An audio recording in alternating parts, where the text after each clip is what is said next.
All right, now we're back with another episode and another season of Inside Sports Fantasy Football. It's Gerald Glassford coming right back at you here from Inside Sports Fantasy Football, Pop Culture Cosmos, the Lakers Fast Break and Game Source.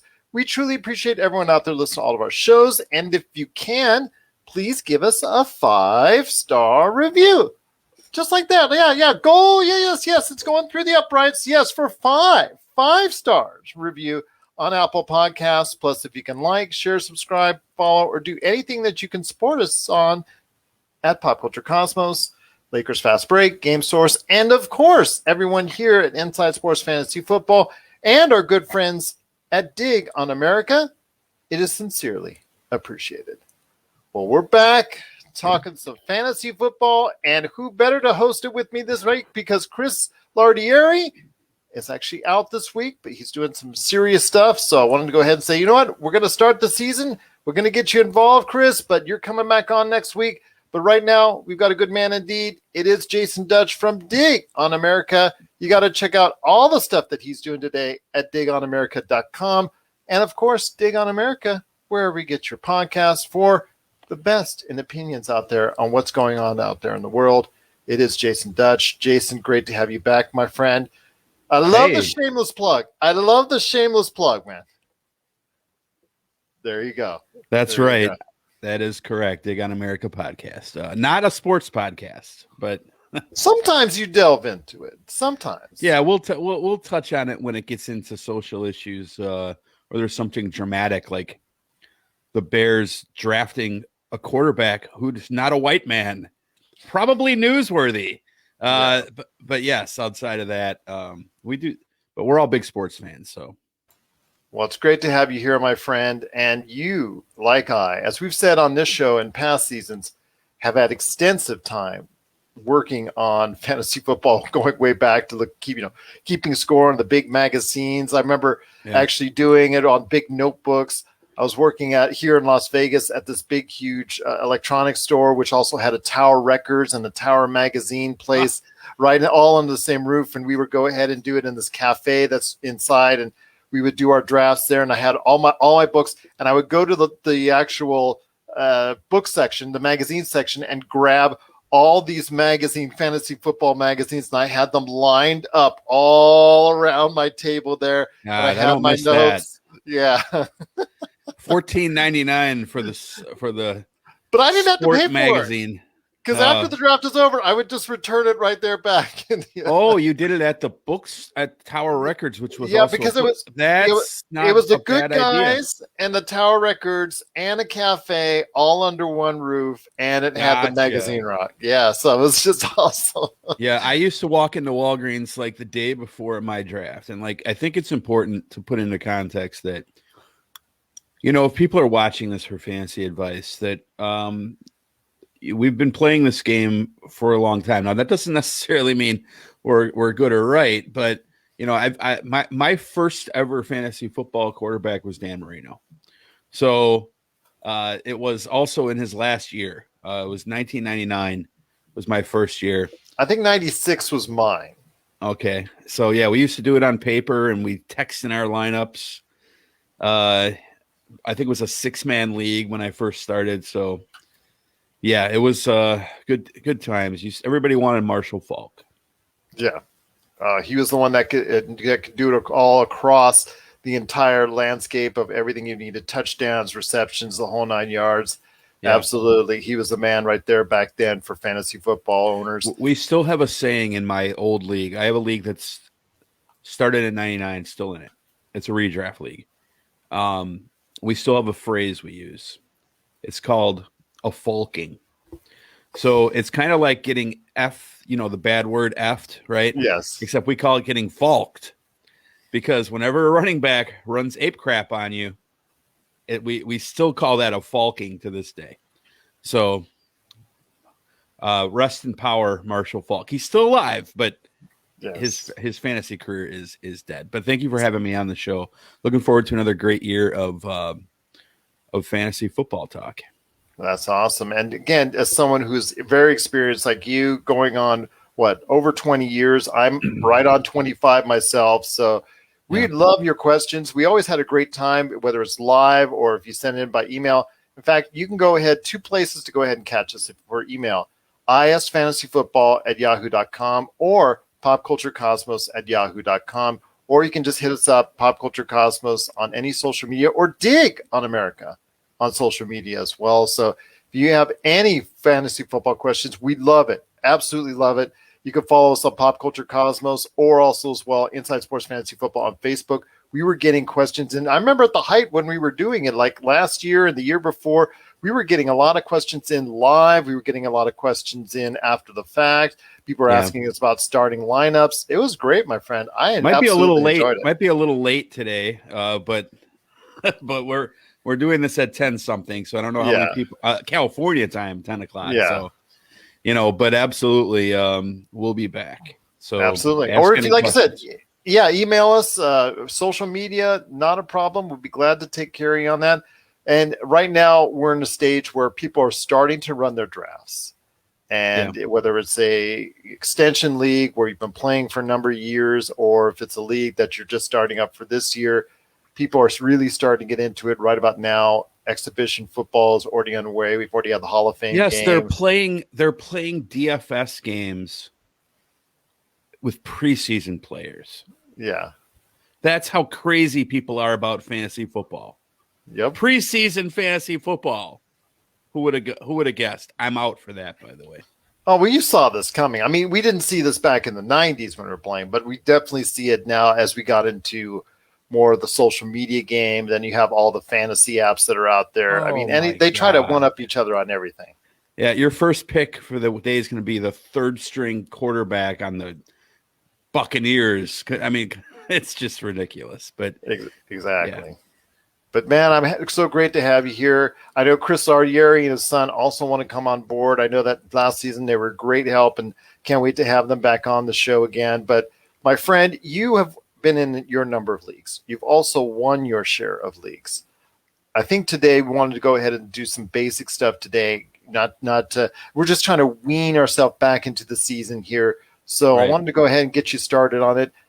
I mean, you're going and preparing right now. And I know you had the sleeper app league. I know you had the sleeper draft already, which I probably won't touch on too much more because I kind of left on harsh. I'm in multiple dynasty leagues. So okay, yeah. I mean, I'm in 3 dynasty leagues and 2 redraft leagues. So, if you're doing a dynasty startup, probably you can pay attention to this show. If you're not doing a dynasty startup and you're doing like a dynasty redraft, like your supplemental draft year by year, this is not the show for you. Well, I can also tell you from my end, because my end, I love going by the year by year. I'm not as big a fan as dynasty, even though actually I was a half point away from winning the championship in your league last year. So you were, I was actually 1 point and 1.5 points. I want to clarify that, but yes, that was close. That was close. And I was thrilled to even be that competitive. So I personally love just going up on ESPN Yahoo just for random year by year, because I never know what my schedule dictates, because it's so hard. You have to commit so much of your time, Jason, to everything when it concerns dynasties, not only retaining what players you're going to retain, what players you want to keep, what players you may think of keeping down the road, what players you may think of picking up on road. It's a continual chess match, is it not, when you're playing in a dynasty league?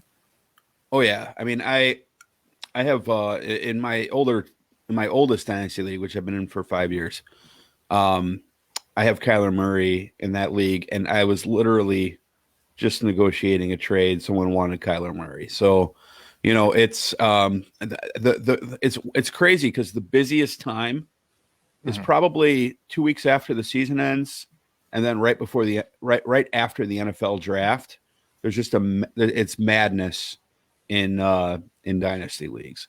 It also will start to pick up right now as people just get the itch.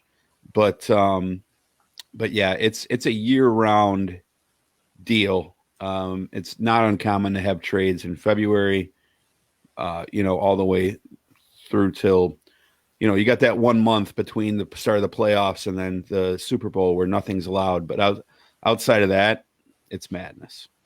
Well, let's go into first off. One thing I wanted to get everybody into is I know some people that are newer to fantasy football have a question on PPR versus non-PPR and which is the right deal for them.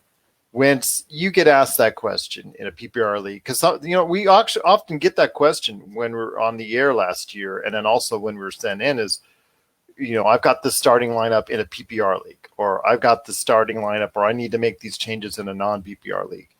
What are the differences between you two, and how do you approach that? Well, okay, so if the question is, do you start a new league with PPR or no PPR? I mean, it really doesn't make a ton of difference. I'm a fan of half point PPR because it's a nice happy medium. But if you're already in a league and it's and you have your draft coming up, I think the main difference with PPR compared to non-PPR is going to be running backs who might be third down backs, like pass catching running backs like your Kareem Hunts of the world are going to go significantly higher than they would if in a standard non-PPR fantasy league. That's probably the main difference. That, and you'll see maybe like a high volume tight end like a Darren Waller or a Travis Kelce, might be selected a little bit higher. They have a new thing now called tight end premium, which is where you do PPR only for tight ends. I haven't played in a league with that yet. I'm in one now, but it's only half point. So I don't know how I'm probably not a good expert on that right now. But if you're starting out a new league, it probably doesn't make any difference either way. It's just, I can't imagine everyone in your league is going to be brand new to fantasy, so they're probably going to have an opinion on it. So the best thing to do is usually just vote. Ask people what they want. Absolutely. The people are going to be in your league what they want to do, one way or the other, and then receivers will go slightly higher in PPR than they would versus running backs or quarterbacks. And let's clear up something. PPR is points per receptions. People that are in fantasy, we all know PPR, right. Non-PPR. But to someone getting new into it, points per reception is for PPR, and that's why receivers are held in a much higher esteem when you're talking about PPR. Just even a little bit more than that. So right. So yeah, I mean, just something that people I think need to approach carefully. I think for someone that's getting new into it, the less complicated, the better. I don't think you should go in. If you got a whole bunch of friends at work who've been playing for a number of years, and you go in and say, you know what, I want to give it a try. Know what you're getting yourself into, and know it's going to be a learning curve for you at least that first year or two. My suggestion would be just doing the ESPN or Yahoo or whatever basic league setup there is, and just understanding how to go ahead and learn some techniques and tricks. And that way, if you make your mistakes or if you do some things that you would regret doing, do it there on a free league. And that way, when you start getting into pay leagues and you start going into, with buddies and whatnot, start chipping in $20, $50, $100, make sure you know where you're at before you go ahead and just jump into it full steam. Yep. Yeah. Because you can really get taken to the cleaners. Hypothetically, I think, but yes. Because if you got a newbie coming in there and you're just saying, okay, he doesn't really know what's going on. It's just, tell me. Most leagues they'll try to handhold you a little bit to an extent, but then there's always individuals there that are going to work it against you. It's a big issue. it's like the Dynasty League I was just talking about. I had another guy offer me a trade today. He offered me a trade of Joe. He wanted Joe Mixon. So, and this guy's been in the league since it started. He's been in it for 5 years. Mm-hmm. So he has no excuse. He might have joined after the first year. He might have been a second year ad, but we'll get whatever. He's got no excuse. He offered me a deal he asked for Joe Mixon and Rondell Moore, who's a rookie receiver. And he offered me DJ Dallas and Todd Gurley. And I'm like, yeah, Todd Gurley's got a name, maybe if you don't know any better, but he's not even on a team right now. Exactly. So, it's and it's not that I think the guy was trying to screw me over. I just think he doesn't know what he's doing. You know, so it's, you know, but the nice thing is for anybody who's watching this who's new in fantasy, there's nothing to worry about because you're not doing what Gerald and I did 20 something years ago. You're going to draft in all likelihood, not in person. You're probably going to draft online. If you draft in person, then, you know, you just pull your phone out and you look at the freaking rankings on every single site that's out there. Yeah. And the worst that you can do is follow the rankings. Like, you know, it's the easy. They've made it way too easy, to be honest with you, with all these tools that are out there. I mean, there was a number of years, I don't know, 4, 5, 6 years ago when I kind of got out of fantasy a little bit. I was still playing, but I wasn't paying a lot of attention. I would literally just go in and, like, you know, I wasn't paying attention to the rookies were like this. We're talking like 2007 through probably 2012. I was very disconnected from fantasy. I still played every year. I won it in 2008. All I did was follow the you know, I was just like, okay, I remember this guy's name. This guy's ranked ahead of him. He plays on this team now. You know, there's so many tools out there. It's not like you're digging through a magazine and combing through sleepers anymore. Everybody knows who the sleepers are. You know, it's more or less about strategy and playing, you know, I'd like to say people always like to say it's chess, not checkers. I don't agree with that. This is really? Checkers, not chess. Yeah, because a lot of times it's the fastest move that gets what so there's a strategy when you're drafting, right? There's multiple draft strategies. You have 0 RB, which is very popular, which I did for a while, which means you completely neglect running back until, you know, maybe the 5th or 6th round. You don't touch it at all. You draft the rest of, you know, you go with, especially in Dynasty, people do this a lot because running backs get hurt a lot and they have short careers, right? So, you know, you've got that, you've got your QB, you know, where a lot of people will sit back on QB. What I like to do is I like to look at what, you know, the first couple rounds are going to be easy. After the first couple of rounds, though, because really the first couple of rounds, you're going to take the best available player. Yeah. But after that, you kind of want to look and say, okay, I want to take players who are going to be. Well, to me, that's when the fantasy draft begins. That's how you fill out the rest of your roster. What do you mean? That's when the fantasy draft for me begins, and should begin for everyone out there. Is round 3, round 4, when it doesn't become so obvious on who you should pick next. Yeah, for sure. And I like what I like to do is I like to tier my players, right? So, like, for example, Chris Goodwin is a great player to grab in fantasy this year as your for a wide receiver because he's been dropping a little bit. And I know this because I've already done 2 startup drafts in Dynasty. And I got Chris Goodwin in both of those leagues. And I got him there because he was the best available value at the time. And I want to say I got him in the 5th or 7th round or something of that nature. Now, these were super flex leagues. So, you know, there's 2 quarterbacks. So ignore that if you're not in a 2 quarterback league. It might be a round or 2 before what I just said. But it's still, he was going a lot. He was clearly the best value at where I was picking because I view him as a tier 1 wide receiver. And if everybody after him is like, say, the next receiver after him is Juju Smith-Schuster, there's a big drop off there, in my opinion, between Goodwin and Schuster. So you're going to grab Goodwin, pass on maybe a running back because you at that point in time you might have 5 running backs who are still tier 1 or 2. You might still have a Josh Jacobs, a Joe Mixon, you know, an Antonio Gibson, that sort of thing, who's still in the draft at that point in time. So if there's only 1 tier 1 receiver left and 3 or 4 tier 2 running backs, the odds are, okay, who's going to make it back to me? Right. Yeah. So, and of course, depending on when you're picking and all that type of stuff.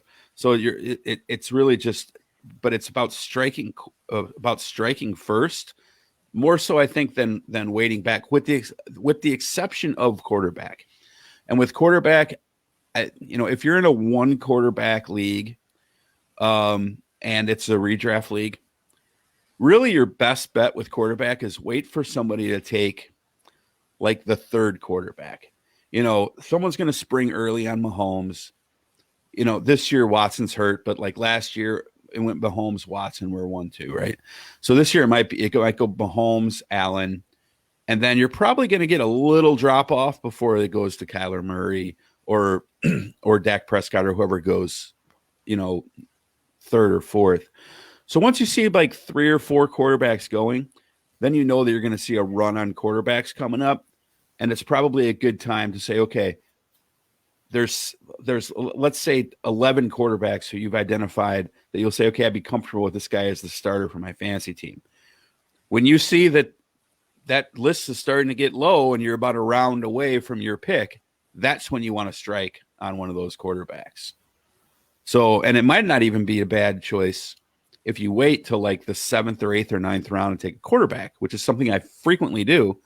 I'll take 2 of them back to back. So that way, if the guy that I pick gets hurt or if he doesn't turn out having such a great year, I can go, I have that second quarterback there as well.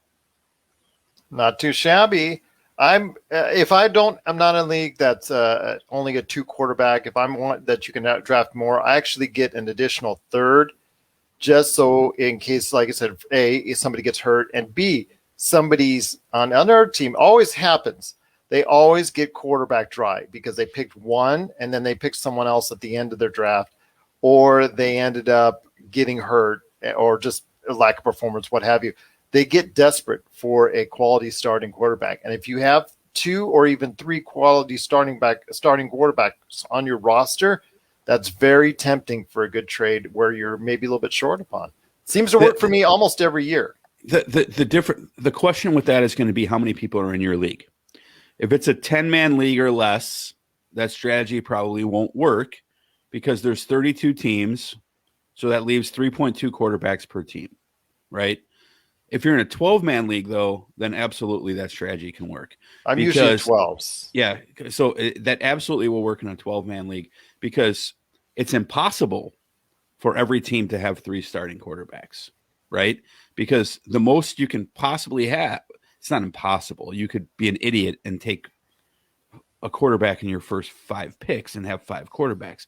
I'm talking about not being an idiot, right? So like but there's, assuming that every team sees what's going on, every team is probably going to have 2 quarterbacks.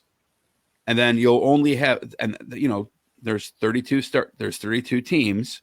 So that leaves 32 starting quarterbacks. Now you have some teams where you might have a Taysom Hill, Winston situation or Locke Bridgewater situation where you might see 2 drafted if you have a deeper roster. But what'll end up probably happening is you'll have, only 8 of those 12 teams who'll be able to get a third starter. So in that case, because obviously 12 is, everybody's going to take 1, that's 12, 2, that's 24 when they have their backup. And then, 32 minus 24 is 8. So that means there's 4 teams who theoretically can't have 3 quarterbacks. In that case, your strategy possibly could work.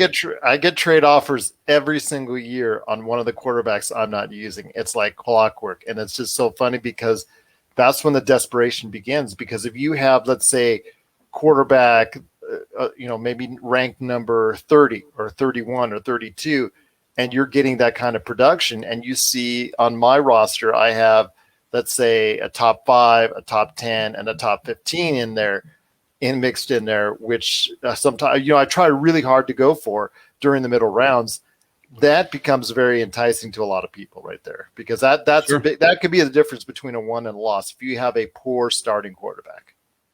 Yeah, and so that's why I always recommend, identify. So when it comes, and quarterback is such an important position in fantasy. And again, this conversation is more that we're having right now for those listening is really for 1 quarterback leagues. If you're in a super flex or a 2 quarterback league, all of the quarterbacks are going to be gone by the 5th round. Well, it worked for me in the sleeper app because I actually drafted 3, and I got lucky because Dak Prescott, he, you obviously, what happened to him. He got, his knee and he was gone. But I had, Aaron Rodgers, who just did an outstanding, just MVP. Everybody knows what's going on with him. And then I was able to go ahead and still have, a decent quarterback after that I was able to go ahead and still plop in there. And if I didn't, because those quarterbacks, especially on those type of dynasty leagues, they can really get you a big score that if you just plug in, let's say, a running back or wide receiver, that they don't give you. Yeah, and that's a good point too. It brings up another good point, I should say, is, again, this is a conversation for newer people. If you're a veteran, then maybe you can learn something. Maybe you know better. What's your scoring system, right? Like if quarterbacks, so for example, if you're getting a point for every 20 yards receiving and 6 points per touchdown, you really want to target a top 5 quarterbacks.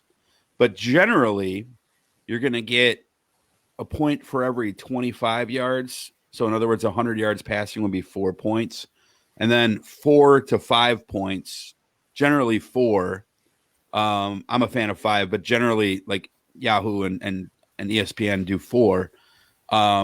So it's less points, right? So it's a little bit less important to have a stud quarterback when quarterbacks have lower scores, or you might want to get someone mobile like a Kyler Murray or Jalen Hurts so they can rack you up those rushing yards as well.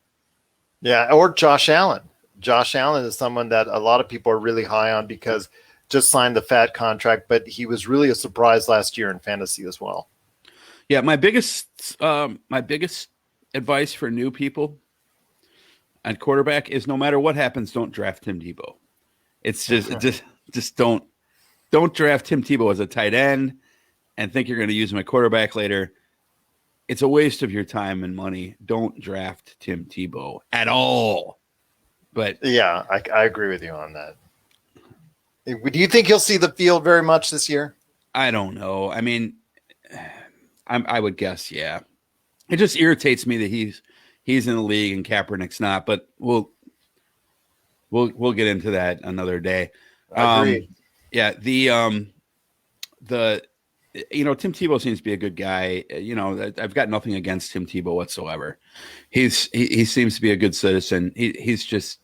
It's about talent. It's about and I'll say production. The guy's a tremendous athlete, but that doesn't the home runs he hit for the Mets don't count for your fantasy team. So the reason why he isn't still on the Mets is because he could. That's the only time he hit a baseball was a home run. Yeah. He didn't have anything else. Right. Exactly.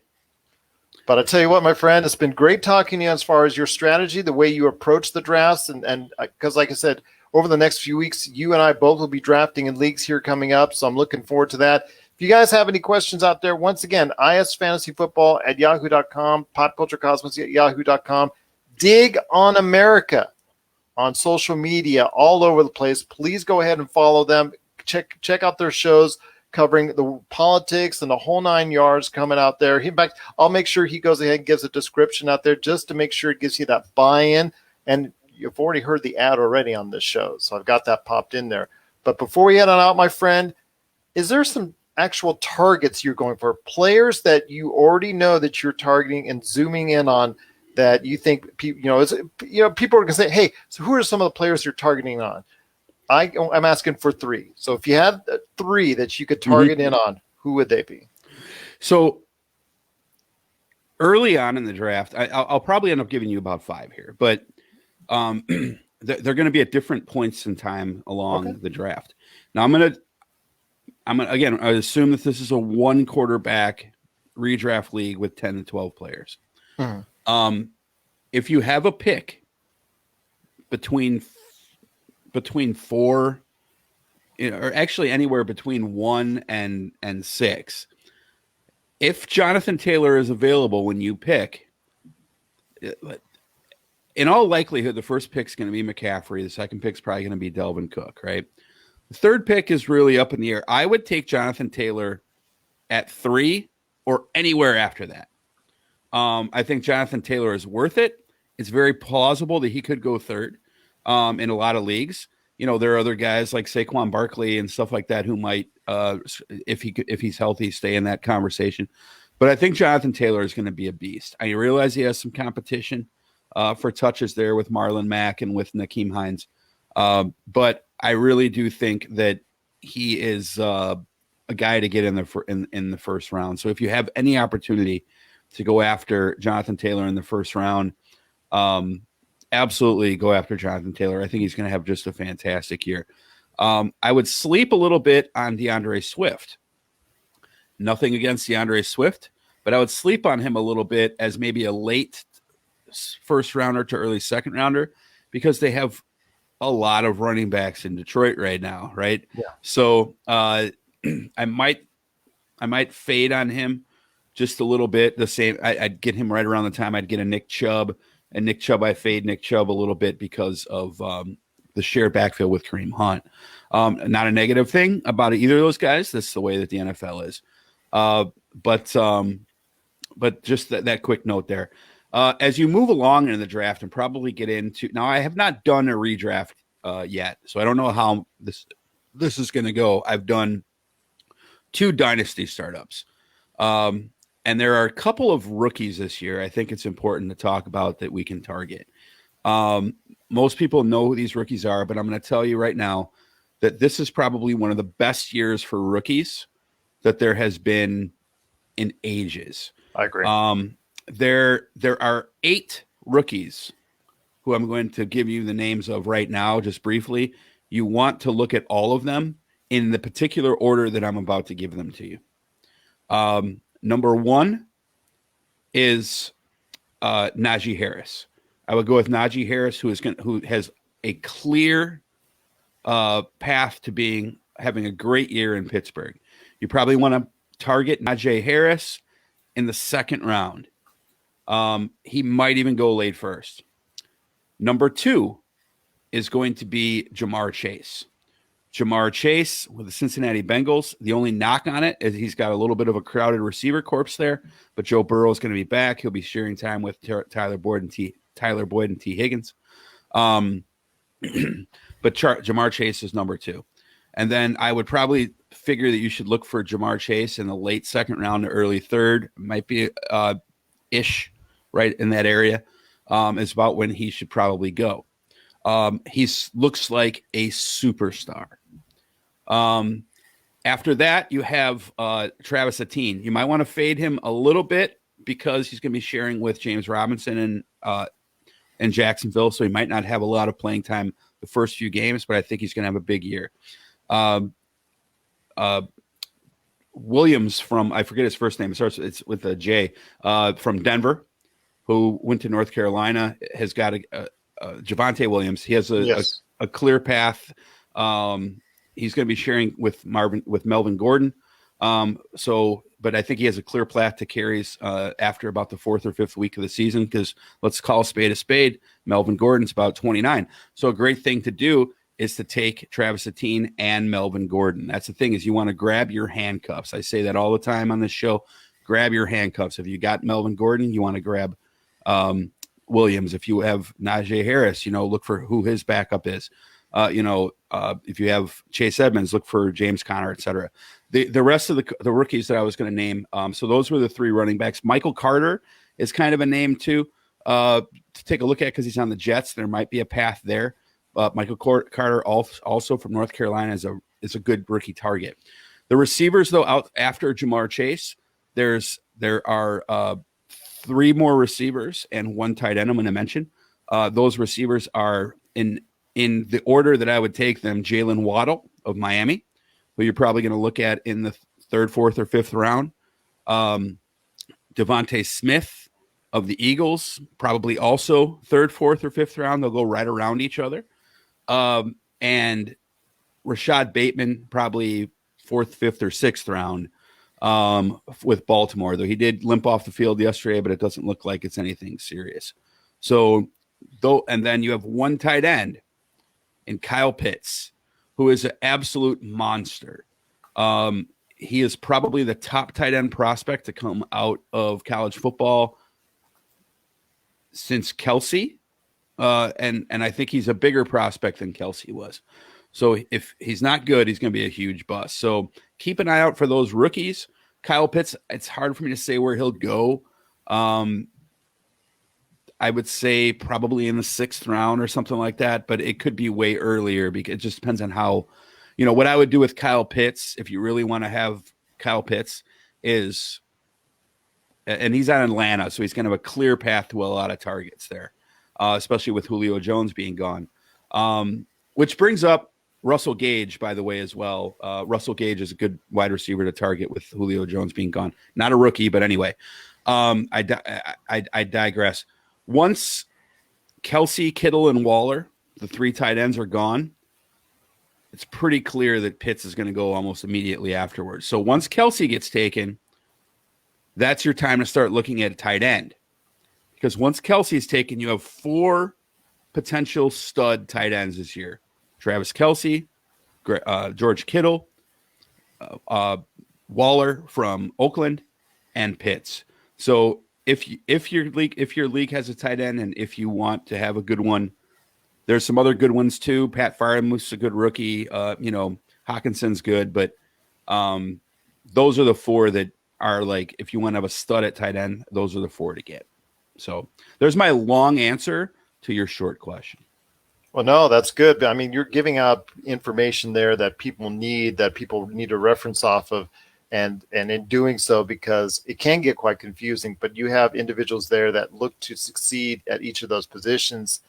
Now, we talked about as well players in the past to avoid, and Tim Tebow obviously is the number one, but some guy at the very end of the draft is probably going to draft Tim Tebow just because, I won't say it, but yeah, they'll just probably do it just because. But is there anyone out there that you're particularly avoiding in the early rounds of the draft that is going to go high? Man, this is a tough one because this is the easiest thing to get wrong. But if I had to pick a couple, I would pick Aaron Jones and Chris Carson. I just really feel like Aaron Jones and Chris Carson are getting close to the end. I might even say the same thing about Dalvin Cook. This does not mean I don't love Dalvin Cook. I think Dalvin Cook is a beast, right? The same for Henry. The same for McCaffrey. Okay. Now, Henry, McCaffrey, and Dalvin Cook are all first-round picks. Yeah. Right? They're all going to go in the first round for sure. Yeah, well, Derrick Henry, I will tell you this. I mean, he was one of the reasons why I almost won that league we were in. Yeah. And the fact is that he's got a lot of mileage. And if you take him, you've got to make sure. Yeah, but Henry especially, because even in a pass-happy league that it is, he's had a ton of carries. And that's something you really have to consider, how much mileage he has left, or you perceive that he has left if you go ahead and draft him that high. Yeah, that's exactly correct, Gerald. Like I would probably pass on. It's going to be hard to pass on these guys if you have I almost hope when I do my redraft league this year that I don't end up with a top 3 pick. I really hope I end up around 7. I think that's going to be the golden spot this year is 5, 6, 7, 8, and 9. Really anything after 3, because the consensus top 3 picks in most leagues is going to be, it's going to go McCaffrey, Dalvin Cook, and Henry, generally in that order. And I would go with Jonathan Taylor over, honestly, all of those guys. But that's tough to do as well. But again, all these guys are older. Dalvin Cook has injury history. Henry's got a lot of miles on the odometer. And Christian McCaffrey didn't play a lot last year. So if you're going to take Christian McCaffrey, go ahead and do it with a smile on your face. If you're going to take Dalvin Cook, do it with a smile. If you're going to take Henry, do it with a smile. But grab their backups. And those backups are Chuba Hubbard, who should be able to get it around the 6th or 7th round, maybe the 8th round. If you get McCaffrey, you want to get Chuba Hubbard earlier, right? Because you want to make sure you have that handcuff. Dalvin Cook's backup is Alexander Madison. And Derrick Henry's, I think, is Dartarian Evans, if memory serves correctly. You could probably get these guys in like the 10th, 11th, 12th round. Chuba Hubbard probably a little bit earlier because McCaffrey was hurt so much last year. But really those three guys, like I would this year, if you have one of the top picks, I mean, you almost got to look at Justin Jefferson or Calvin Ridley or Devontae what's his face from Green Bay, who those like receivers are going to be a lot more dependable this year, I think, because those top three running backs all are like this is like the third or fourth year in a row where they've been the top running back. Yeah. And at some point in time, it's got to end. But also, like I said, I do also feel that way about Jones and Carson as well. That's why I'm so high on Jonathan Taylor, because Jonathan Taylor, DeAndre Swift, Antonio Gibson, Naji Harris, these guys are young. They're up and coming, and they probably have a good career in front of them. That's not to say they can't get hurt. It's more of a dynasty philosophy than anything else. But the end has to come somewhere, and I would hate to spend my first-round pick, my number one overall pick, on McCaffrey, like the people who drafted McCaffrey last year, number one, and ended up having him for 3 games. Now, I mean, he was amazing in those 3 games, though. He had like 30 points. So it's – But that's the thing. But that's the thing what you're talking about is that right now, wherever you go, whether it's ESPN or wherever you go to get your fantasy rankings, you're going to see McCaffrey, Cook, and Henry at the top. I'm really liking – And Saquon Barkley as well. Saquon Barkley actually is showing up on the latter half of the top 10. He's actually – I think there are people that are kind of a little bit afraid to go ahead and push him that high simply because the injury factor going in there. But Jonathan Taylor is a solid number 4. I think they were afraid to go ahead. A lot of these places put him at number 1, but I think in a lot of people's eyes that he could take that next step because he's not. He's there. He's en route. He's on the way, but he's not there yet. But this could be the season that puts him there at the top of everyone's list. I agree with that. I think that you've got 4 second-year running backs who are really worth looking at. And I'll say them again: Jonathan Taylor, number 1, Swift, number 2, DeAndre Swift. Yeah, DeAndre Swift. Thank you. I'm having a brain fart. Number 2, J.K. Dobbins in Baltimore, number 3, and Antonio Gibson with Washington, number 4. And I'm pretty sure there was a 5th, Cam Akers, but he's already hurt. Yeah. So there was a really good running back class in the 2020 draft. There are other running backs as well that you can look at in the first round, like Nick Chubb. I'd take Nick Chubb in a heartbeat. You just want to also maybe grab Kareem Hunt.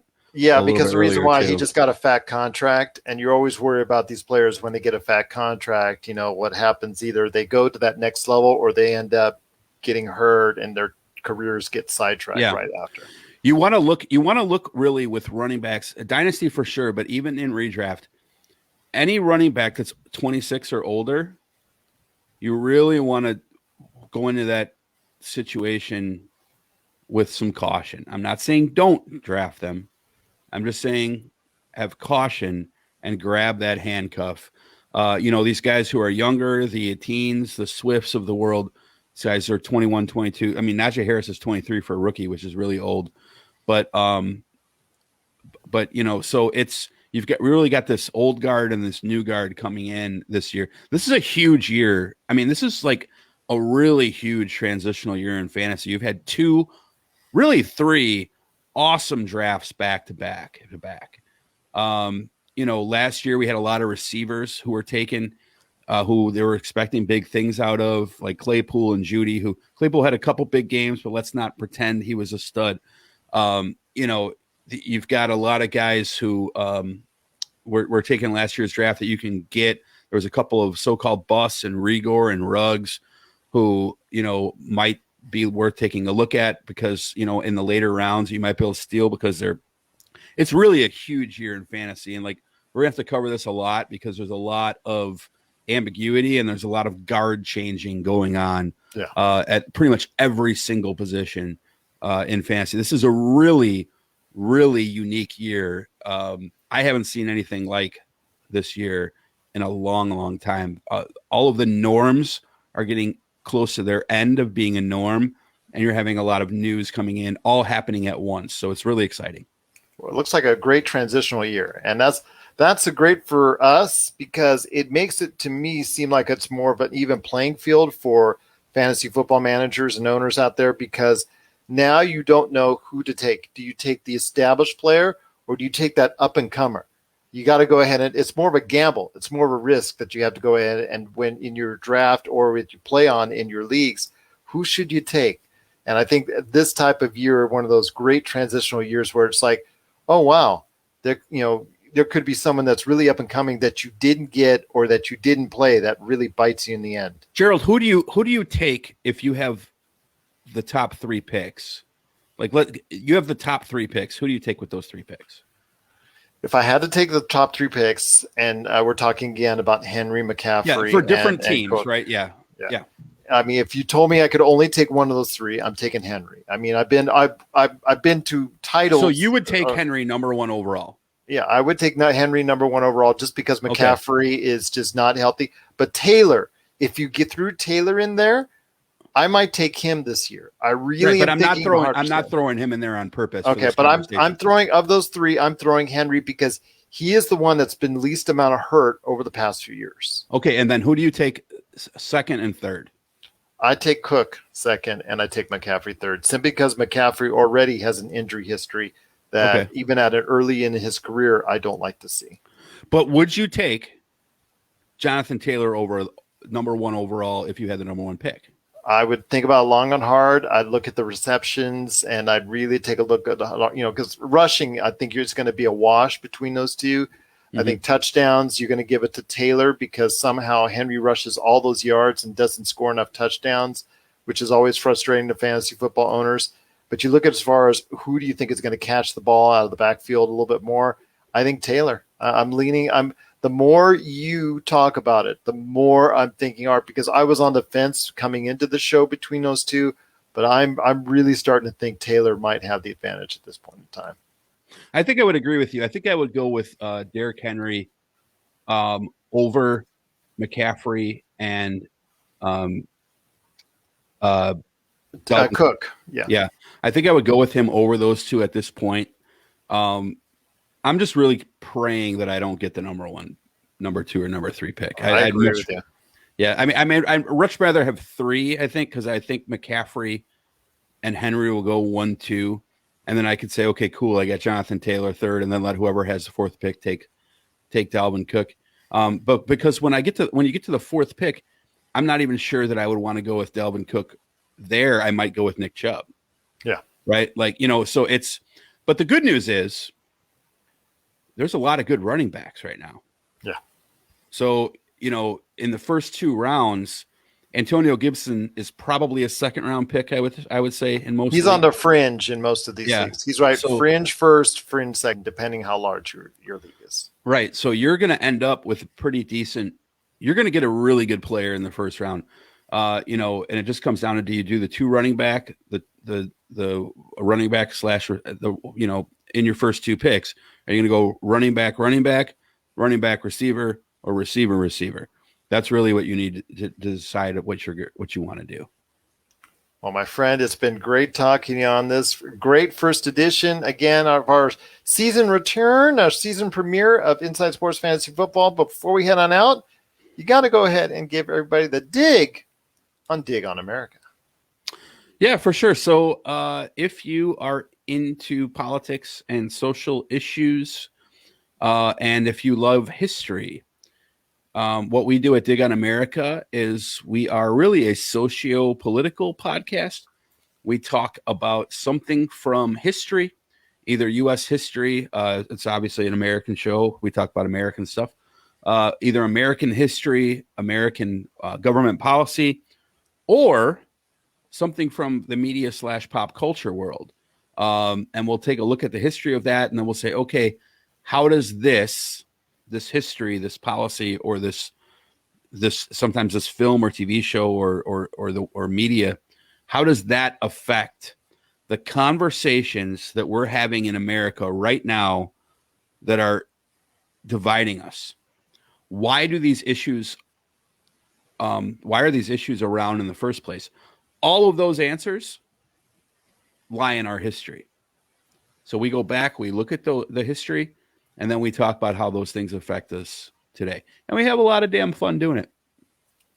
You know, the guys are great that work with you, Mikey and Big Haas, along with Jason Dutch. You got to catch them. DigOnAmerica.com or Dig on America, wherever you get your podcasts. It's a great time. Or you can catch them on YouTube. They always run shows live on YouTube at Dig on America on YouTube, because I always see Wednesday notices. Yep, right there for you. I always catch them like breeze on by. Okay, what is Jason growling about now? Okay, he's mad at somebody. I can see his face right there for you on YouTube. But yes, it's a great opinionated show, and they always have a great discourse with their followers and listeners and viewers. So please go ahead and check out Dig on America, social media, wherever you get your podcasts, and on YouTube as well. So yes, you guys do a great job there. Excellent job. And what are you doing on the pop culture cosmos? Well, funny you should ask. We just reviewed The Suicide Squad, which just hit theaters and also HBO Max this past weekend. Yeah, really had a good time watching it. Thought that was a really good movie. And if you want to hear more in detail, Josh and I go over that. Plus, we talk about South Park's humongous deal, Marvel's What If, that debuts this week. We talk a little bit about the things leading up to it and if it's essential viewing.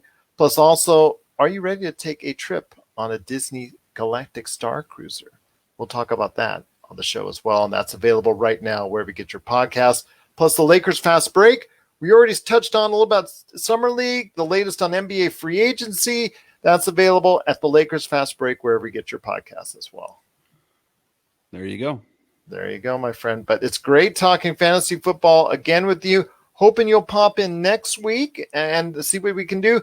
Big shout out to Chris and Dom Lardieri. Hopefully we can get them back on the show. I know that they were really trying to get on the show, but they actually had something come up at the last second. So hopefully we can get them on next week as well to talk fantasy football. Check their show out, Domination Sports Nation, if you get a chance. But Jason, any last thoughts on fantasy football? You getting excited once again for the NFL season? This is probably going to be one of the more fun seasons that we've had. I think I'm very much looking forward to it. Hopefully, COVID does not interfere with it as much this year as it does last year. But I think I think that I'll throw out one last bit of fantasy advice. I am targeting very heavily this year Russell Wilson.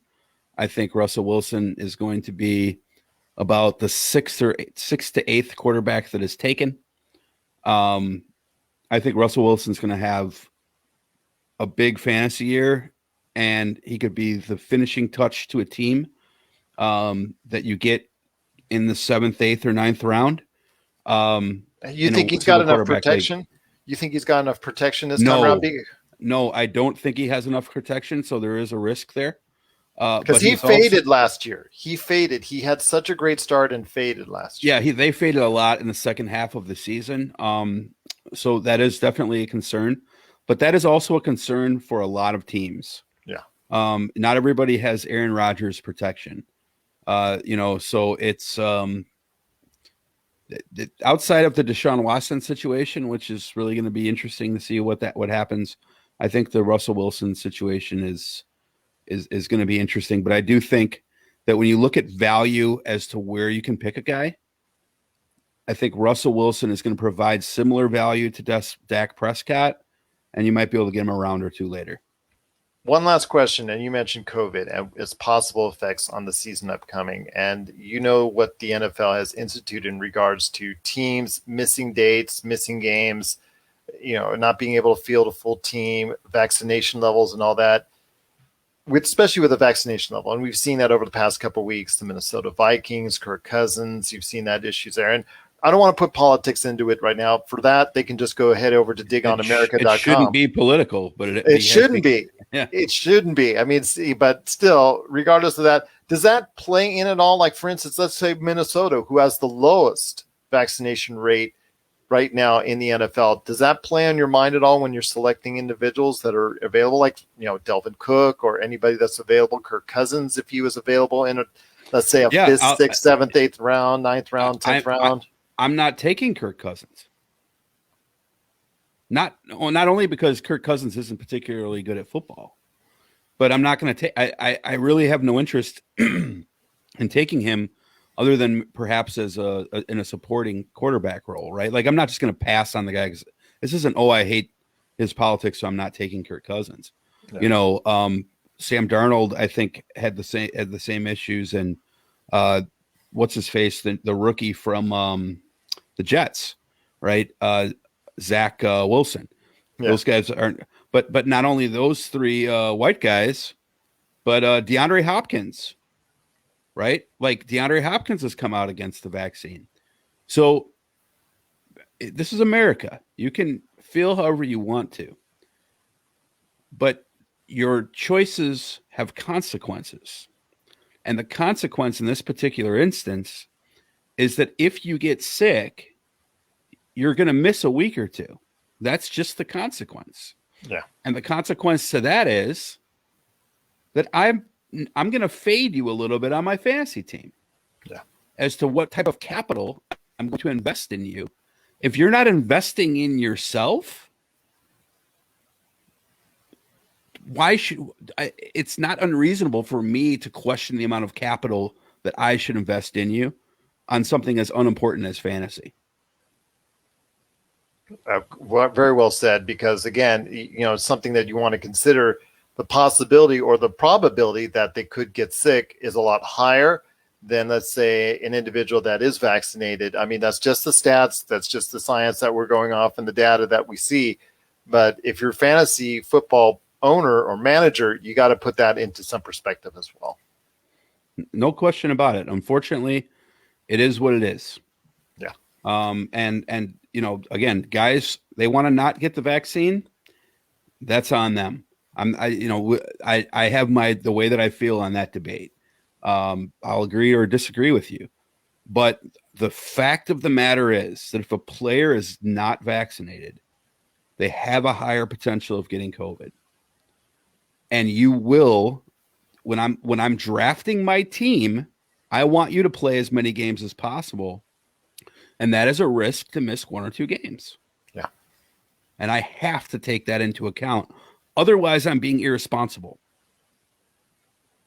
Very understandable indeed. But my friend, that's a great way to go ahead and close out the show, because that's an important topic people need to think about as they head into their drafts.